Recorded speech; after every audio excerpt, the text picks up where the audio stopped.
Olá pessoal, meu nome é Rebeca, eu sou da Northway. Nós somos uma agência de intercâmbio, vistos e imigração localizada aqui no Canadá. Bom, e hoje eu quero conversar com vocês dando algumas dicas sobre intercâmbio. Então, aqueles que estão se planejando, pesquisando sobre intercâmbio, eu quero falar um pouquinho dando algumas dicas, tá bom? Bom, para começar eu separei algumas perguntas, que é o que geralmente eu vejo bastante, que as pessoas procuram bastante quando a gente está aqui conversando com os clientes, tá?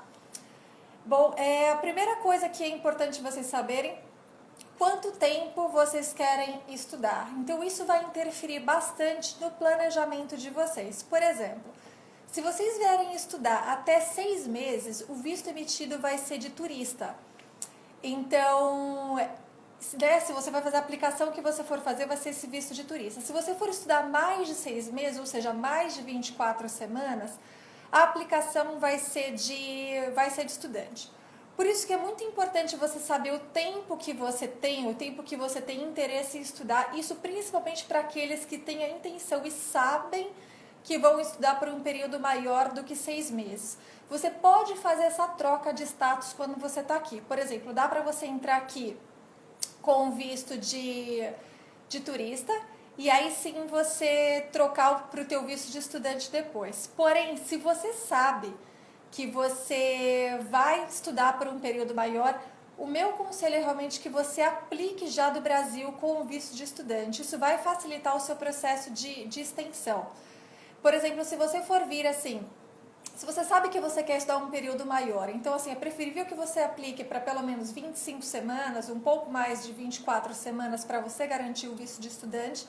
E aí depois, quando você estiver aqui, você estende, você vai para um college. Isso serve bastante para aqueles que estão planejando estudar inglês primeiro e depois entrar num college, coisa assim, tá? Então é bom vocês saberem qual que é o planejamento de vocês aí, o que vocês vão querer aplicar para isso. Outra pergunta que surge bastante, quanto tempo, qual que é o tempo ideal para eu estudar? Isso varia muito de pessoa para pessoa, então assim, depende muito do teu nível atual de inglês. Eu considero essa pessoa, ela tem um nível de inglês avançado, se ela tem uma boa base de gramática, geralmente de 1 a 3 meses acaba sendo um tempo necessário para ela conseguir desenvolver bastante a parte do listening, né? A parte do ouvido dela aqui. Então, a compreensão dela. Então, geralmente de 1 a 3 meses. Se a pessoa ela tem um nível intermediário, geralmente de 3 a 6, 7, 8 meses aí, tá? E se a pessoa tem um nível básico, geralmente 1 ano para ela conseguir estar aí com um nível avançado e estar realmente com o inglês fluente. Lembrando que isso varia de pessoa para pessoa. Eu conheço muita gente que está aqui no Canadá há bastante tempo, às vezes até mais de 1 ano, e não tem ainda nenhum inglês, não tem um inglês fluente, não tem um inglês avançado pelo convívio que se dá com brasileiros ou pela até a falta de aproveitamento que a pessoa tem aqui. Então, assim, vai variar, né? Vai depender muito daquilo que você faz, e eu vou falar um pouquinho disso também um pouco mais pra frente. Uma das coisas que eu acabo falando também para todo mundo que vem se consultar comigo, que vem perguntar algumas dicas sobre intercâmbio e tudo, o que eu acabo aconselhando, até por experiência própria e por experiência que eu vejo com os nossos clientes aqui. Idealmente, eu aconselho quando a pessoa está precisando realmente desenvolver o inglês, que ela procure uma escola que ofereça o máximo para ela de conteúdo, principalmente do período da manhã até o início da tarde. Eu, particularmente, eu não aconselho que uma pessoa ela fique na escola durante o dia inteiro, porque eu acredito que o que ela faz fora da sala de aula também ajuda bastante na questão do aprendizado dela. Então, assim, e mudar o estímulo do aprendizado, mudar o estímulo da escola também eu acho importante. Então, por exemplo, se você está fechando um programa de 6 meses, ou você está querendo estudar um pouco mais do que isso, porque você sabe que teu nível de inglês ainda é baixo, o que eu sugiro? Que você mude o curso. Então, se você está fazendo, por exemplo, inglês geral, General English, e você tem a possibilidade de fazer depois um curso de business, um business voltado para o aprendizado de inglês, onde você vai ver esse conteúdo de business, a hora que você estiver aprendendo o inglês, então assim, ou até mesmo communication, pronunciation. Então tudo que você conseguir fazer para mudar um pouco do estímulo do teu aprendizado vai te ajudar bastante. E eu acredito realmente que trocar às vezes de escola, quando você está muito tempo numa mesma escola, eu acredito que você passou do período de 6 meses na mesma escola, é interessante que você troque de escola também, justamente para você mudar, né, esse estímulo de aprendizado, tá? Bom, e como que eu faço então para escolher a escola ideal, já que tem tantas opções aqui no Canadá? Isso também pode depender de pessoa para pessoa, então assim, depende de cada um. Tem pessoas que preferem escolas maiores, tem pessoas que preferem escolas menores, então assim, vai depender muito de cada um de vocês, tá? Mas assim, algumas coisas que vocês podem levar em consideração dentro do perfil de cada um. Eu quero uma escola grande, eu quero uma escola média, eu quero uma escola pequena. Então assim, coisas que vocês podem pesquisar a respeito da escola. Qual que é o tamanho da escola? Quantos alunos a escola tem por sala? Então isso faz uma grande diferença, porque assim, o que vai decidir realmente se você vai gostar daquela escola ou não, geralmente é o seu relacionamento com o professor.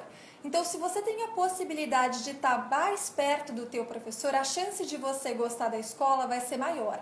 Então realmente se você está numa turma onde não tem tantos alunos assim, que você tem essa proximidade com o professor, geralmente você tende a gostar melhor da escola. E outra coisa que vocês podem verificar é com relação ao percentual de brasileiros na escola. Eu gosto de escolas que geralmente elas controlam um pouquinho melhor essa questão do mix de nacionalidades. Por exemplo, quando a escola sabe que ela atingiu 20%, geralmente algumas escolas trabalham assim, tá? 20% daquela mesma nacionalidade, ela para de receber estudantes daquela nacionalidade. Então isso cria um equilíbrio de nacionalidades dentro da escola. Então assim, não corre o risco de você entrar lá e só ter brasileiro dentro da sala de aula, dentro da escola, porque por mais que a política da escola seja só falar inglês, é bom que você tenha contato com outras nacionalidades também, né? Essa realmente é a grande beleza do intercâmbio, é você poder ter contato não só com a cultura local, mas ter essa troca com culturas de outras nacionalidades, tá? Bom, então basicamente se baseia no tamanho da escola que você quer, se você quer uma escola grande, média ou pequena, verifique o número de estudantes por sala, é uma coisa que você pode perguntar, que você pode questionar aí para a agência ou para a escola que você tá pesquisando, e também o percentual de brasileiros que a escola tem, se eles têm esse controle esse controle da mesma nacionalidade na escola, tá bom? Bom, e aí uma outra pergunta que quando eu vejo as pessoas falam bastante, e eu devo evitar andar com brasileiros? Na teoria, sim, muita gente quando está fazendo intercâmbio, eles colocam isso na cabeça, não, eu vou, mas eu não quero andar com brasileiro, vou me afastar quando eu ouvir o português, esse tipo de coisa. Na teoria, isso seria o ideal, porque quando você vem estudar fora, você aprende mais rápido por imersão, porque você vai estar em contato com a língua o tempo inteiro. Porém, na prática, vendo isso, né, continuamente aqui, a gente vê que a gente se sente mais, né, principalmente quando você está aqui logo no início, a gente se sente mais próximo, a gente se sente mais confortável quando nós estamos com outros brasileiros, porque é a nossa cultura, é a nossa língua. Então, assim, os brasileiros têm, eu acho que é com todas as nacionalidades, na verdade, mas as pessoas elas tendem a criar grupos com as pessoas que falam a mesma língua, que tem a mesma língua que elas, né? Então, assim, o que vocês podem fazer até para conseguir ajudá-los com relação a isso? Tentar colocar pessoas de outras nacionalidades juntos no mesmo grupo. Eu sei, assim, se você conseguir se policiar para não andar com um brasileiro, para evitar, né, ficar em contato com um português, é o ideal. Mas caso isso não aconteça, que você tenha pessoas de outras nacionalidades andando com vocês também. Então, por mais que você esteja andando com brasileiro, se forçarem a falar inglês e ter pessoas, né, de outras nacionalidades, e aí você não vai ficar falando português o tempo inteiro, porque tem outras pessoas próximas de você que não falam e que não entendem a língua, tá? Então, realmente eu sugiro que vocês coloquem pessoas de outras nacionalidades para andar junto. E como que eu posso, então, aproveitar melhor o meu intercâmbio? Como eu estava falando no começo, o aprendizado, né, o aproveitamento, ele se dá bastante dentro da sala de aula. Então, assim, quanto mais próximo você tiver do professor, melhor vai ser, porque quando você chega dentro da escola, no seu primeiro dia de aula, você vai fazer um teste de inglês, onde eles vão nivelar o teu nível de inglês. Você geralmente faz um teste de gramática, um teste de speaking, as escolas tiram uma média dos dois, e aí sim você vai para uma sala de acordo com o teu nível adequado.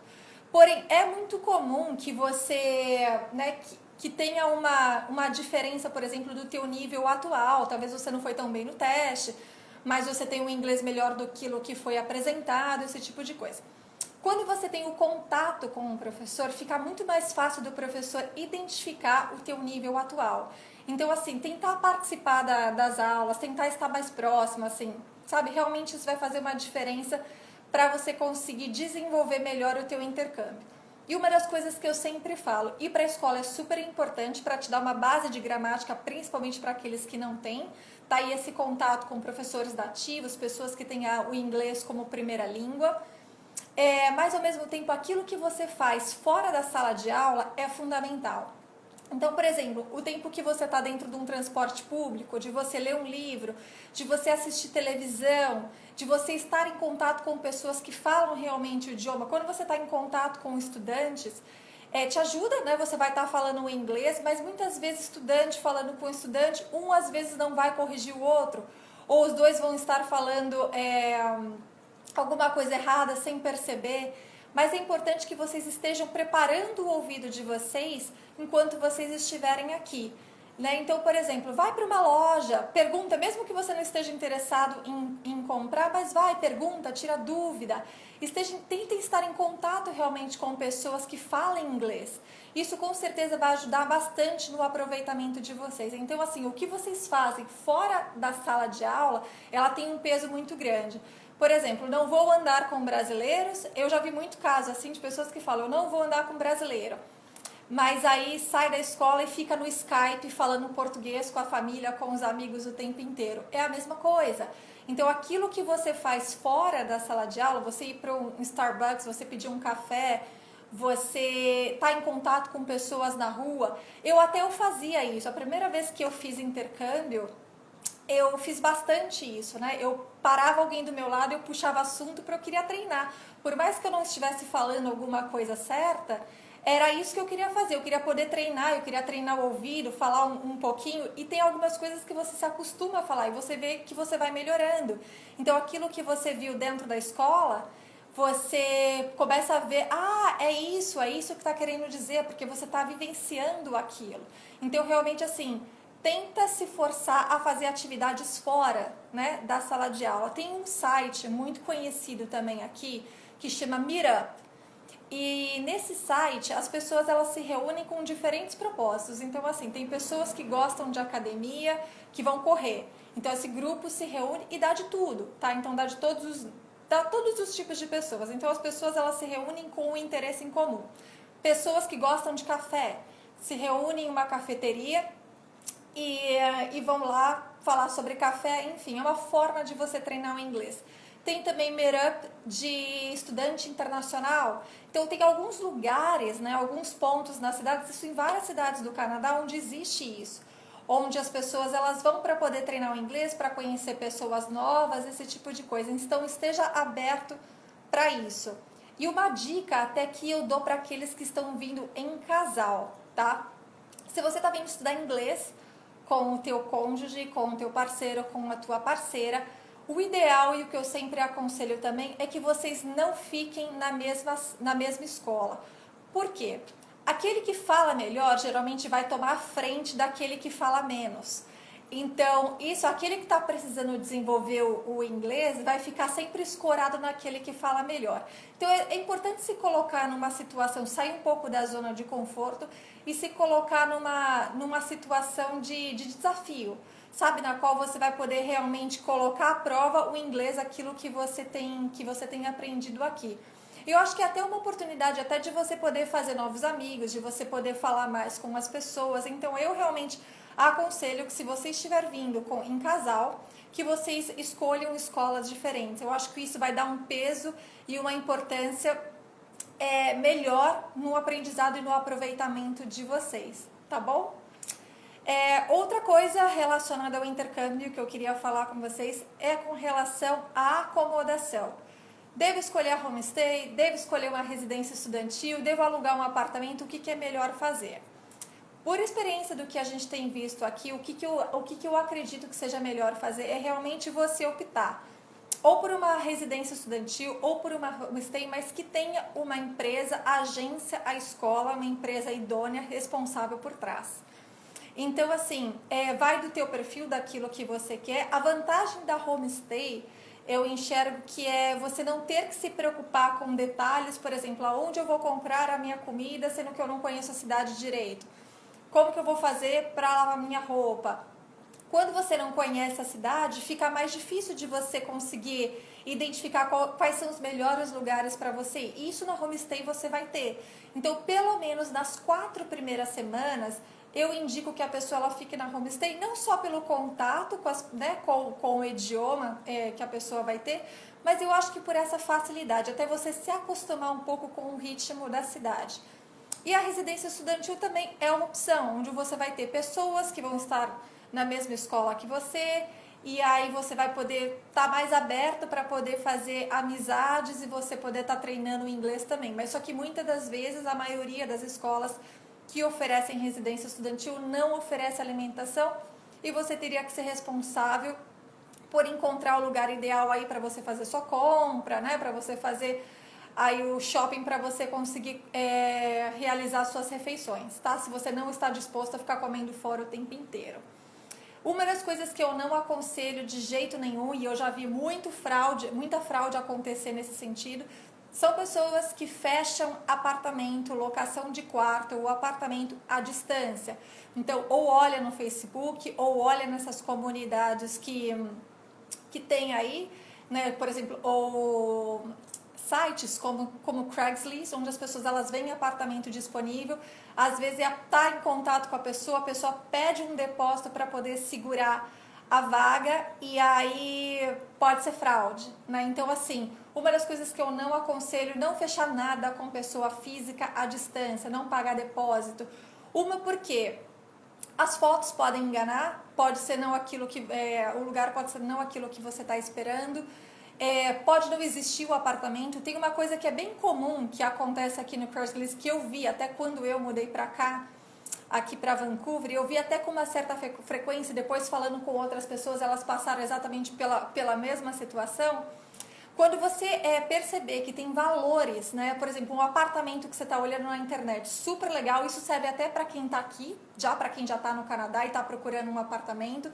Então, assim, você vê um apartamento super legal e parece com uma condição especial e o preço está um pouco abaixo do que a maioria dos outros apartamentos estão pedindo e possivelmente a pessoa que está lá, né, alugando, né, divulgando o apartamento vai falar que ela está ausente, que ela não está no país, ela quer uma pessoa com um perfil responsável, uma pessoa de confiança para ela deixar o apartamento na mão. Geralmente eles falam que eles estão ou cuidando de uma familiar doente fora do Canadá, ou estão numa viagem missionária, esse tipo de coisa. É fraude? Na maioria dos casos é fraude porque eles vão pedir que você faça o depósito para que eles possam enviar a chave por correio. Muito cuidado com isso, tá? Então, assim, eu já vi inúmeros casos aí de pessoas realmente que caíram nesse golpe e aí quando foram ver não tinha nada de apartamento, a pessoa ficou com o dinheiro, não tem a quem recorrer. Existem vários sites aí que a pessoa ela pode postar, qualquer um pode escrever, qualquer um pode divulgar um apartamento, pode divulgar qualquer coisa. Então, de novo,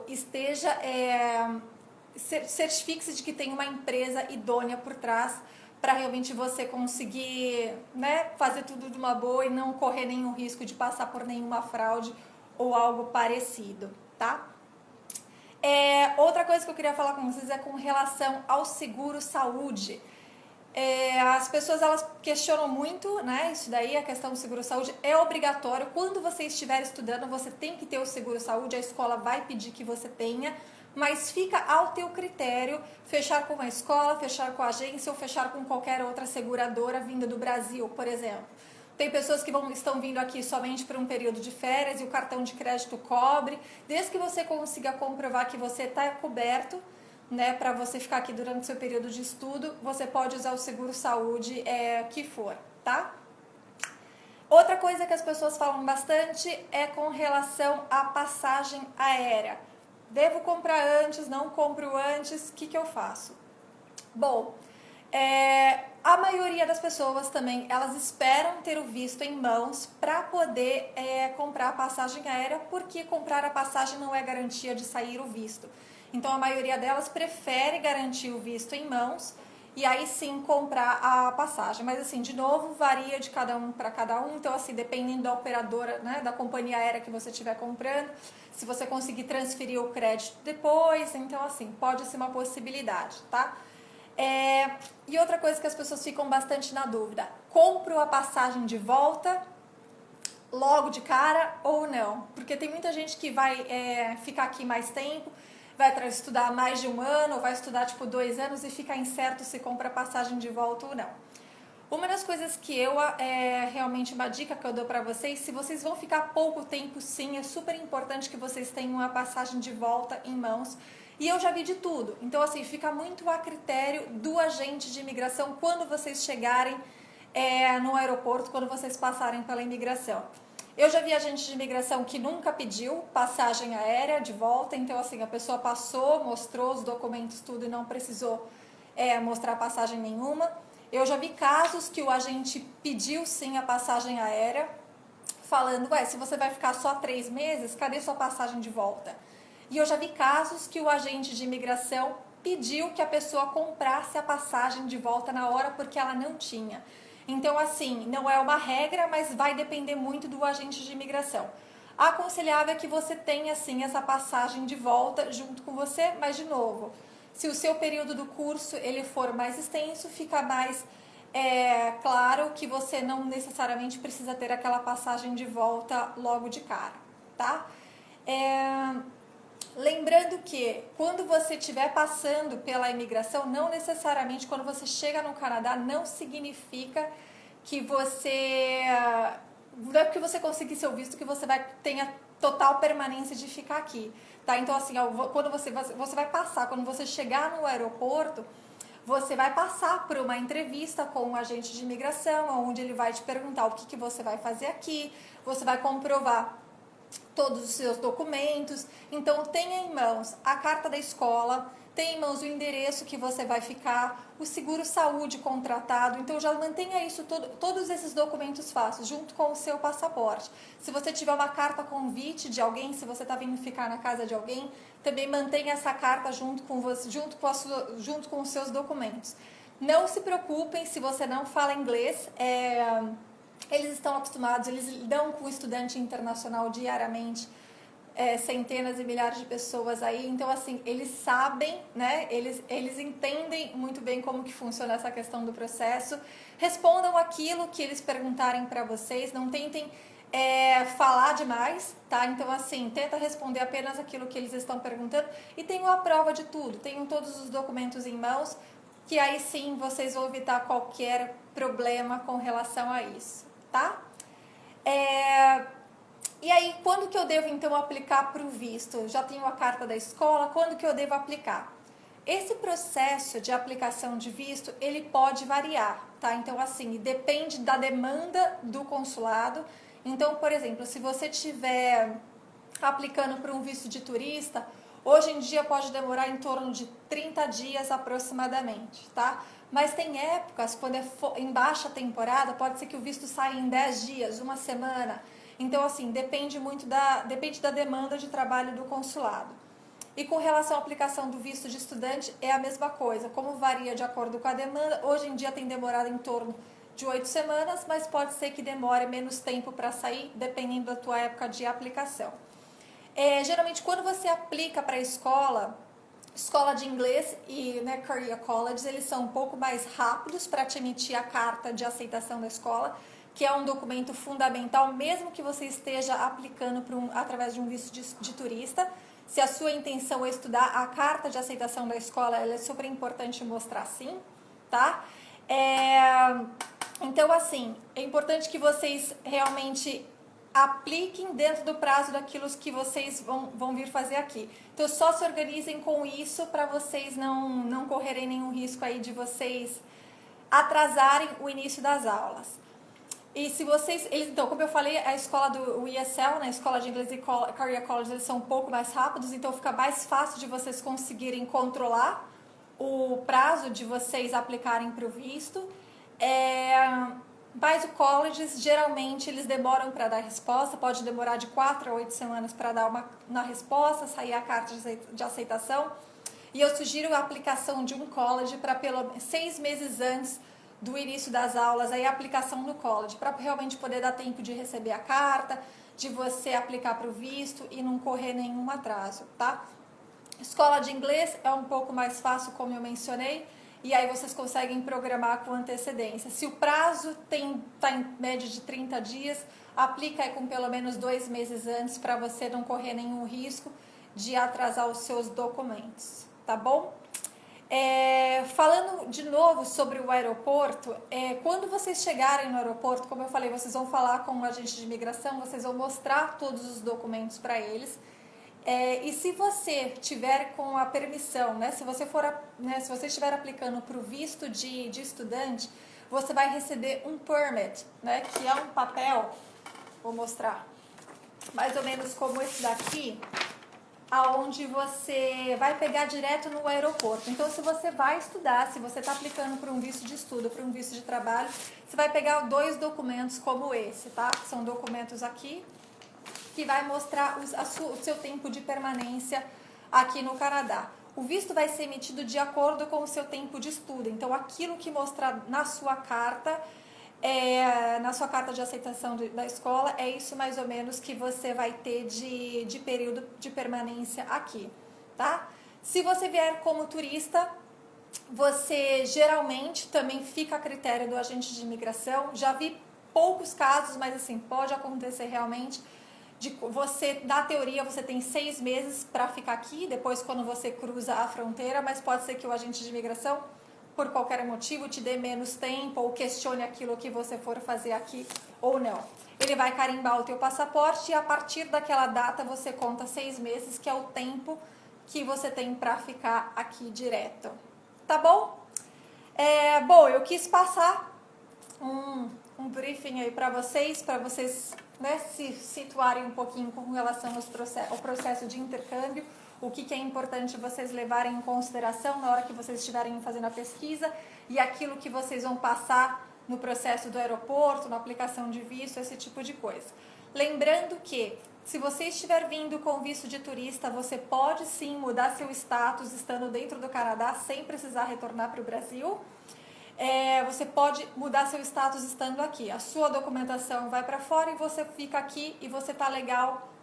Né, se você tiver com o seu visto de turista aqui válido, você vai poder ficar aqui até sair a resposta do seu visto. Ou você pode estender o teu visto também. Tá com visto de turista, quer estender para mais visto de turista? Lógico, tudo isso é justificável e é sujeito à aprovação. Ou tem visto de estudante, quer estender a sua permanência aqui como estudante, isso também pode. Ou no caso, sei lá, tô como estudante, consegui uma oferta de trabalho, vou aplicar para um visto de trabalho, dá para fazer essa troca de status aqui, tá? Mais uma vez, eu só aconselho, se você sabe que tem a intenção de ficar um período maior do que 6 meses, que você saia do Brasil já com o visto de estudante. Isso vai facilitar o seu processo de extensão aqui futuramente, tá bom? Bom, era isso que eu tinha para falar para vocês. Espero ter ajudado vocês aí com essas informações. E a gente volta a se falar aí na próxima semana com um novo tópico, tá bom? Obrigada pela participação de vocês, por assistir e até breve. Até mais. Tchau, tchau.